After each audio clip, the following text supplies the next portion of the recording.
Welcome Prince Institute. The Hindu editorial 9th May 2020. The heading is Eradicate It. Ready? Start. Sudan's decision to outlaw the practice of female genital mutilation (FGM) is a landmark victory for women's rights in a country that is still in a transition from dictatorship to democracy. The development follows the traditional government's decision to scrap the repressive social codes and humiliating penalties that targeted women during the nearly 30-year dictatorship of Omar al-Bashir, which fell last year amid protests. Hundreds of Sudanese professionals who spearheaded the protests had clamored for a broad-based and inclusive constitutional order. The new measure, which entails punishment with a fine and a prison sentence, must still be approved by the Supreme Council, made up of civilians and military officials, that oversees the democratic transition. The government's decision builds on the curbs already in place in a number of provinces, although enforcement has been a concern. The UN estimates that some 87% of Sudanese women have had their external genitalia removed on non-medical grounds during childhood, leaving them with lifelong emotional and physical injuries.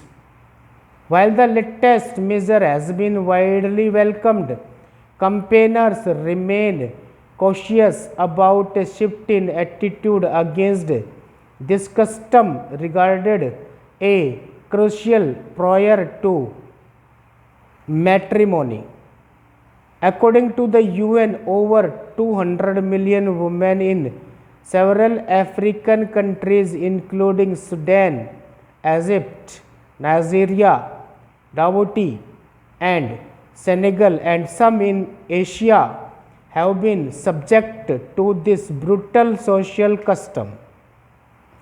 While there is ongoing research to rectify the damage, WHO is somewhat skeptical about the effectiveness of recent reconstruction surgeries. The prevailing scenario thus underscores the need for stronger campaigns and hold actions to stop this social scourge. Even in countries where FGM is outlawed, enforcement remains an issue.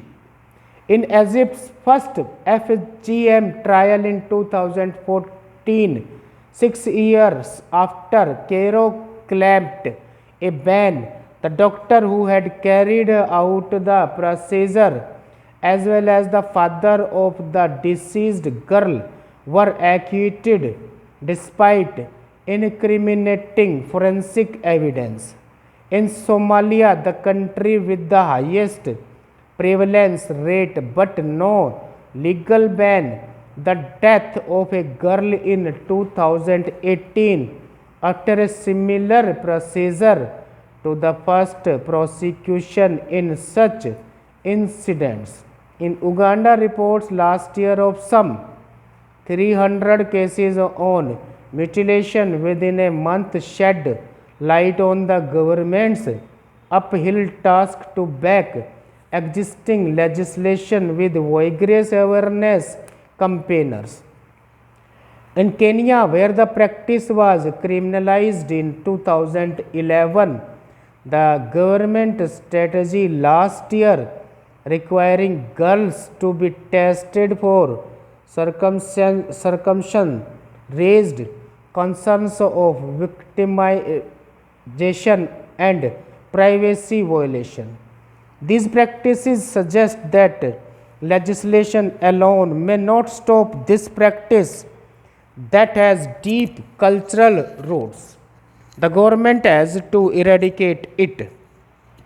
Sustaining the country's progressive currents and democratic transition would be crucial to consolidate the gender reforms it has introduced in a recent months.